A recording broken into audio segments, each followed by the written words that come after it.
સમાચારમાં આગળ નજર કરીએ સુરતના કુસુંબા નજીક નેશનલ હાઈવે પર ગંભીર અકસ્માત સર્જાયો છે, જેમાં 2 શ્રમિકોના મોત થયા છે।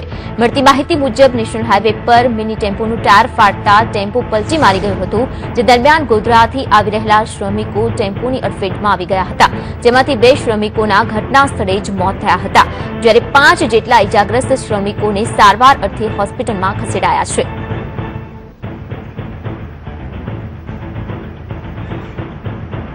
માહિતી માટે જોડાઈ ગયા છે મારા સંવાદદાતા ઉદય જાદવ।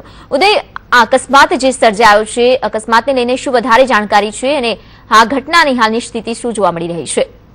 જી વિરેરા, ચોક્કસથી જણાવી દઉં, કુસુંબા નેશનલ હાઈવે નંબર 8 ઉપર ગોધરાથી મજૂર ભરીને આવી રહેલા ટેમ્પાને અકસ્માત નડ્યો હતો।